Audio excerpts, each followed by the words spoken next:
ശ്രീനിവാസന്റെ മൃതദേഹം അദ്ദേഹത്തിന്റെ കൊച്ചിയിലെ വസതിയിൽ പൊതുദർശനത്തിന് വെച്ചിരിക്കുകയാണ്. അദ്ദേഹത്തിനോടൊപ്പം അവിടെ അദ്ദേഹത്തിൻ്റെ പ്രിയപ്പെട്ടവരുണ്ട്, 2 മക്കളുണ്ട്, ഭാര്യയുണ്ട്.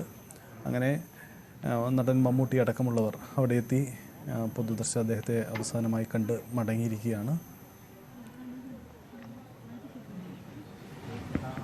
1 മണിയോടുകൂടി ടൗൺ ഹാളിലേക്ക് പൊതുദർശനത്തിന് വേണ്ടി മൃതദേഹം കൊണ്ടുപോകുമെന്നാണ് അറിയിച്ചിരിക്കുന്നത്. അതിനുശേഷം വീണ്ടും വീട്ടിലേക്ക് കൊണ്ടുവരും. വീട്ടിൽ പിന്നെ സംസ്കരിക്കും. ആ തരത്തിലാണ് ക്രമീകരണം നടത്തിയിരിക്കുന്നത്.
ഇതല്ലേ സ്ക്രീനില്ലേ എടാ ആ സ്ക്രീനിന്റെ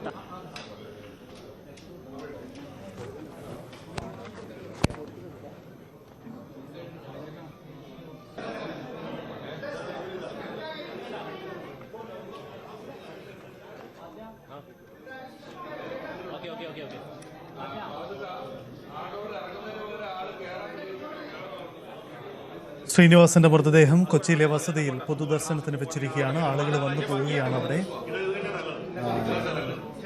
മക്കളും ഭാര്യയും ഒക്കെ തൊട്ടടുത്തുണ്ട്. നടൻ മമ്മൂട്ടി അല്പസമയം മുമ്പാണ് വന്ന് അദ്ദേഹത്തിന് അന്ത്യാഞ്ജലി അർപ്പിച്ച് അവിടെ നിന്നും മടങ്ങിയത്. മറ്റ് പ്രമുഖർ അവിടേക്ക് എത്തും. മുഖ്യമന്ത്രിയും ഈ വീട്ടിലേക്ക് എത്തിച്ചേരുമെന്നാണ് അറിയിച്ചിരിക്കുന്നത്. മുഖ്യമന്ത്രി കൊച്ചിയിലുണ്ട്. അദ്ദേഹത്തിന് ഔദ്യോഗിക പരിപാടി കൊച്ചിയിൽ തന്നെയായിരുന്നു. അതുകൊണ്ട് അദ്ദേഹം വീട്ടിലേക്ക് എത്തി മടങ്ങുമെന്നാണ് പ്രതീക്ഷിക്കുന്നത്. നേരത്തെ അദ്ദേഹം അനുസ്മരിച്ചു. നഷ്ടപ്പെട്ടത് ഏറ്റവും മികച്ച ചലച്ചിത്രകാരനെയാണ്, പകരം വയ്ക്കാൻ മറ്റൊരാളില്ലാത്ത വിടവാണുണ്ടാവുന്നത് എന്നതാണ് മുഖ്യമന്ത്രിയുടെ അനുസ്മരണം. പ്രതിപക്ഷ നേതാവും സമാനമായ വാക്കുകൾ ഉപയോഗിച്ചുകൊണ്ടാണ് ശ്രീനിവാസന്റെ വിയോഗത്തെ അനുസ്മരിക്കുന്നത്. മമ്മൂട്ടി, മോഹൻലാൽ, ഒപ്പം അദ്ദേഹത്തോടൊപ്പം പ്രധാന സിനിമകളൊക്കെ ചെയ്തിരുന്ന പ്രിയദർശനാവട്ടെ, സത്യനന്ദിക്കാടാവട്ടെ, കമലാവട്ടെ, ഇവർക്കൊക്കെ അനുസ്മരിക്കാൻ ഏറെ ഉണ്ടാവും. ശ്രീനിവാസൻ ഒരു കാലഘട്ടത്തിൽ സിനിമ എന്ന സ്വപ്നവുമായി നിരാശിക്കും അതിനുശേഷം സാമൂഹിക യാഥാർത്ഥ്യങ്ങളുമായി പൊരുത്തപ്പെട്ടുകൊണ്ട് ചേർന്ന് കൊണ്ടുള്ള സിനിമകളുടെ സൃഷ്ടിക്ക് പിന്നാലെ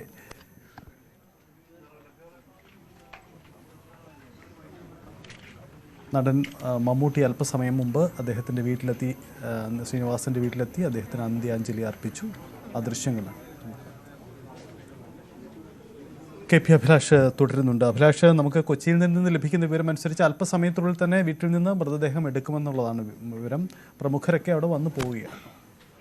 ഇവിടെ സജിത്ത്, ഇപ്പോഴിതാ നടൻ മമ്മൂട്ടി കുടുംബസമേതം എത്തി മൃതദേഹം ഒരു നോക്ക് കാണുന്ന ദൃശ്യമാണ് പ്രേക്ഷകരുമായി പങ്കുവെക്കേണ്ടത്. അവിടെ ശ്രീനിവാസൻ വർഷങ്ങൾക്ക് ശേഷം ടെലിവിഷൻ ചാനലുകൾക്ക് നൽകിയ അഭിമുഖം. നമുക്കറിയാമല്ലോ, ഈ സിനിമാ മേഖലയുമൊക്കെയായി ബന്ധപ്പെട്ട ഒരുപാട് ഗോസിപ്പുകൾ പലപ്പോഴും പുറത്തു വരാറുണ്ട്. അതാണ് നമ്മൾ അല്പസമയം മുമ്പ് സൂചിപ്പിച്ച, അതായത് ഈ സൂപ്പർ താരങ്ങൾ മറ്റു വ്യവസായങ്ങളിലേക്കും ബിസിനസ്സിലേക്കുമൊക്കെ മാറുമ്പോൾ അതുമായി ബന്ധപ്പെട്ട ഈഗോകളും ക്ലാഷുകളും ഒക്കെ ഉണ്ടാകുന്നു എന്ന തരത്തിലൊക്കെയുള്ള ആക്ഷേപങ്ങളുണ്ട്. അങ്ങനെ സിനിമയിലെ ചിലർ തമ്മിലൊക്കെ വലിയ അകൽച്ചയിലാണ് എന്നൊക്കെ പറയുന്ന തരത്തിലുള്ള, എന്നാൽ ഈ ഒരു നിമിഷം വളരെ പ്രധാനപ്പെട്ടതായി കാണേണ്ടതുണ്ട് സജിത്ത്. കാരണം അവിടെ ഇതാ മമ്മൂട്ടി അന്ത്യോപചാരം അർപ്പിക്കുമ്പോൾ ശ്രീനിവാസൻ പറഞ്ഞിട്ടുള്ളത് തൻ്റെ ജീവിതത്തിലെ ഏറ്റവും നിർണായകമായ ചില സമയങ്ങളിൽ തനിക്ക് രക്ഷകനായിട്ട് അവതരിച്ചത് നടൻ മമ്മൂട്ടിയായിരുന്നു എന്നുള്ളതാണ്. അതൊക്കെ അവരുടെ ആത്മബന്ധമാണ്, പലപ്പോഴും പുറത്തു പറഞ്ഞിട്ടുള്ള ഒന്നല്ല. ഇപ്പോൾ നമുക്ക് ദൃശ്യങ്ങളിൽ കാണാൻ സാധിക്കുന്നു,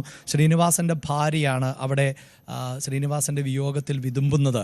ആ ഭാര്യയെ അല്ലെങ്കിൽ സ്വന്തമാക്കുമ്പോൾ ആ കല്യാണത്തിന് ഏറ്റവും പ്രധാനപ്പെട്ട ആളുകൾ 2 പേർ ആയിരുന്നു.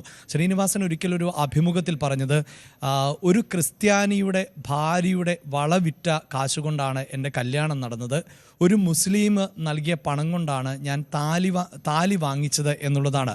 അതിൽ ആ ക്രിസ്ത്യാനിയായ ആൾ എന്നത് ഇന്നസെൻ്റാണ്. ഇന്നസെൻറ്റിൻ്റെ ഭാര്യയായ ആലീസിൻ്റെ വള വിറ്റിട്ടുള്ള പണമാണ് തനിക്ക് കല്യാണ ചെലവിനായി നൽകിയത് എന്ന് പിന്നീട് ശ്രീനിവാസൻ പറഞ്ഞതുണ്ട്. അതായത് താനൊരു കല്യാണം കഴിക്കാൻ പോകുന്നു എന്ന കാര്യം ആദ്യം പറഞ്ഞത് ഇന്നസെൻറ്റിനോടായിരുന്നു. കുറച്ച് പണം വേണം എന്നാവശ്യപ്പെടുന്നു. ആ സമയത്ത് പണമില്ല എന്നുള്ളത് തനിക്കറിയാം. ഇന്നസെൻറ്റും ആ സമയത്ത് സാമ്പത്തികമായി ബുദ്ധിമുട്ടിയിരുന്ന ഒരവസ്ഥയാണ്. എന്നാൽ കുറച്ച് കഴിഞ്ഞപ്പോൾ തന്നെ വിളിച്ച് പണം ഏൽപ്പിച്ചു. ഈ പണം ഇപ്പോൾ എവിടെ നിന്ന് ലഭിച്ചു എന്ന് ചോദിച്ചപ്പോൾ ആ സമയത്ത് ഇന്നസെൻ്റ് മറുപടി നൽകിയില്ല. പിന്നീടാണ് പറഞ്ഞത് ആലീസിൻ്റെ വളവിറ്റ പണമായിരുന്നു എന്ന് അറിഞ്ഞത് എന്നുള്ളതാണ്. അതിനുശേഷം അദ്ദേഹം ഇക്കാര്യം പറഞ്ഞത് മമ്മൂട്ടിയോടാണ്. മമ്മൂട്ടിയോട് താലി വാങ്ങാൻ 2000 രൂപ നൽകണം എന്നാണ് ആവശ്യപ്പെട്ടത് എന്ന് അദ്ദേഹം പറഞ്ഞു. ആ പണം ആണ് നൽകിയത്.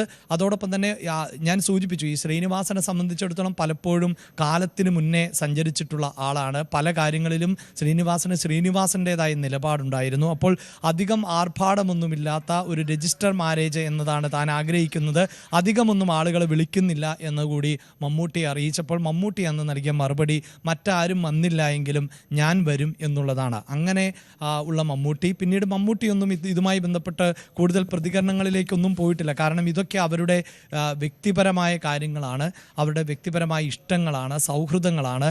ഇതൊക്കെ ഇവരുടെ ഭാഗത്ത് നിന്ന് ശ്രീനിവാസൻ തന്നെ വ്യത്യസ്തമായ അഭിമുഖങ്ങളിൽ വേദികളിലൊക്കെ പിന്നീട് പറയുമ്പോഴാണ് ഇത്തരം സൗഹൃദം സിനിമയ്ക്കകത്ത് ഉള്ള ആ സൗഹൃദത്തിൻ്റെ ആഴമൊക്കെ നമുക്ക് മനസ്സിലാക്കാൻ സാധിക്കുന്നത്. അങ്ങനെയുള്ള ഒരു സൗഹൃദ ബന്ധം പുലർത്തിയിരുന്ന ആൾ ആയിരുന്നു മമ്മൂട്ടിയും ശ്രീനിവാസനും. ആ ശ്രീനിവാസൻ്റെ ചേതനയേറ്റ ശരീരത്തിന് മുന്നിലാണ് ഇപ്പോൾ അന്ത്യോപചാരം അർപ്പിക്കുന്നത്. അവിടെ ആ കുടുംബം, ശ്രീനിവാസൻ്റെ 2 മക്കൾ ഉൾപ്പെടെ നമുക്ക് കാണാൻ സാധിക്കുന്നു. വിനയ് ശ്രീനിവാസൻ, ധ്യാൻ ശ്രീനിവാസൻ, അങ്ങനെയുള്ള ആത്മബന്ധമൊക്കെ പുലർത്തുന്ന ആളുകൾ കൂടിയാണ് ഇപ്പോൾ അന്ത്യോപചാരം അർപ്പിക്കുന്നത് എന്നുള്ളതാണ്. അങ്ങനെ സിനിമാ മേഖലയിലുള്ളവരെ സംബന്ധിച്ചിടത്തോളം ശ്രീനിവാസൻ്റെ നഷ്ടം എന്നത് അവർക്ക് പല രീതിയിലാണ്. അതിലൊരു നല്ല സുഹൃത്തിനെ നഷ്ടമാകുന്നവരുണ്ട്, കുടുംബ ബന്ധങ്ങൾ പുലർത്തിയിരുന്നവർ ഉണ്ട്, അതിനപ്പുറത്ത് നല്ല സിനിമകൾ പലർക്കും സമ്മാനിച്ച ഒരു മികച്ച തിരക്കഥാകൃത്ത്